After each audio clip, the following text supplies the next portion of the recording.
নমস্কার সুপ্রিয় দর্শক, আমার আরও একটি ব্লগে আপনাদের সকলকে স্বাগত জানাই।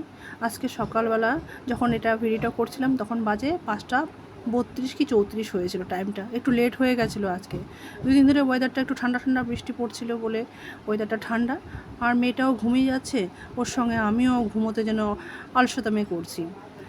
তো যাই হোক, উঠে সকাল তাড়াতাড়ি করে উঠেই ওর বাবা তো রেগে যাচ্ছে, এত লেট হলে, ক্লাবে যেতে লেট হয়ে গেলে ওখানে কি হয়, কোচ খুব রেগে যায়, পানিশ করে, বাইরে দাঁড় করিয়ে দেখে, নয়তো বাড়ি পাঠিয়ে দেয়।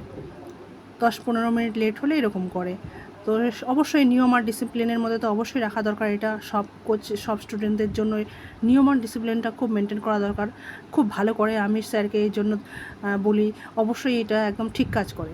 কারণ নিয়ম করে যদি টাইম মেনটেন করে দেওয়া থাকে, সেই টাইমের মধ্যে যদি ঢুকতে হবে, সেই টাইমের মধ্যে আসতে হবে, তাহলে কি হয়, বাচ্চাদের মধ্যে অ্যালার্ট থাকার ব্যাপারটা থাকে। তো আমি পিহুনা সকাল সকাল তাড়াতাড়ি করে, আজকে যেহেতু লেট হয়ে গেছে, আমি রেডি করে দিয়েছিলাম ওকে। এদিকে ড্রেস ফ্রেস সব রেডি করে দিয়েছি, ওদিকেও দাঁত ব্রাশ করে নিচ্ছে। আর বলটাও দেখুন না, বলটাও সকালবেলা দেখছি বলের মধ্যে হাওয়া নেই। তো আমি বললাম যে ক্লাবে যদি নিয়ে যেতে চাস তাহলে ওখানে অনেক চেন আছে, হাওয়া দিয়ে নিতে পারবে। এবার কি হয়, বলটা নিয়ে গেলে, বাড়ির বলটা ক্লাবে বেশিরভাগ নিলে কি হয়, গুলিয়ে যায়। কারণ ক্লাবের বলগুলো সেম একই রকম, তখন নিজের বলটা কোনটা গুলিয়ে যায়, কোনটা কার বল চেনা মুশকিল হয়ে যায়। তো বাড়িতে আমার একটা চেন নেই, ওই সাইকেলের দোকান থেকে গিয়ে হাওয়া দিতে হবে। বলটা হাওয়া নেই, বললাম যে ঠিক আছে, বল নিতে হবে না, বলে আগে হাওয়া দেবো তারপরে নিবি। তাহলে তুই সকালের জলখাবার, ওর ছাতু 1 গ্লাস আর 4-5টা খেজুর, এগুলো তো থাকেই, ছাতুটা খেয়ে নিচ্ছে। আর 4-5টা খেজুরও ধুয়ে বাটিতে ওখানে রেখে দিয়েছি। 2-3টে হয়তো খাবে, একটা রেখে যাবে আমার জন্য, এরকমই করেও। নয়তো কোনো সময় এসে খেয়ে নেয়। আর কি হয়, আমিও সকাল সকাল ব্রাশ টাশ করে নিয়ে, খেজুরটা থাকে তো, আমি খেয়ে জল খাই, এরকমই করি দুজন মিলে। আজকে যেহেতু লেট হয়ে গেছে ঘুম থেকে উঠতে, না ওর বাবাও রেগে যাচ্ছিলো, আমার বরমশাই একদম রেগে গেছে, মানে এত লেট হলে ওখানে কোচ রেগে যাবে।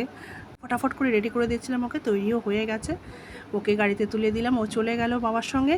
আর সেকেন্ড কাজ আমার এরপরে থেকে যায়, সেটা হচ্ছে আমার বিছানাটাকে গোছানো। বিছানাটা সকালবেলার বাসি বিছানার আগেই গুছিয়ে নিব, তারপরে পরের কাজ পরে দেখা যাবে। বাসি বিছানাটা গুছিয়ে নিলে বড় অনেকটা কাজ সকালবেলা হয়ে যায়। পিহুনা যাওয়ার পরে, ওর বাবার সঙ্গে বেরিয়ে যাওয়ার পরে আমি বিছানাটা ভালো করে গুছিয়ে নিচ্ছি। এরপরেই একটু আমিও ব্রাশ টাশ করে 1 গ্লাস জল, আর ওই একটা বাটিতে 2টো একটা খেজুর থাকে, আমিও ওগুলোই খেয়ে নেব। এইভাবে কি হয়, শরীরটা বেশ ফ্রেশ লাগে আর কাজ করে এনার্জিও আসে। মানুষ 3টে হলে কি হবে, সবার দেখো না পাশ বালিশ কতগুলো দেখতে পাচ্ছ, সবার। পিহুনার তো 2খানা পাশ বালিশ চাই, ওর বাবার একটা পাশ বালিশ চাই, আমারও একটা চাই, মানে পায়ে সবার পাশ বালিশ হতেই হবে। পাশ বালিশ ছাড়া ঘুমোতে পারবে না। আবার মাথার বালিশও 2 করে, আমার বরমশাই তো 2খানা বালিশ, মাথার বালিশ লাগবে, আমারও চাই। কারণ আসলে কী বলুন তো, আমাদের বালিশগুলো না, মাথার বালিশগুলো একটু পাতলা পাতলা, তো ওই জন্য একটা করে না, মানে মাথা একদম নিচু হয়ে যায়, কোনো সময় তখন 2 করে নেই। আমার বরমশাই তো 2 ছাড়া ঘুমিয়ে হবে না।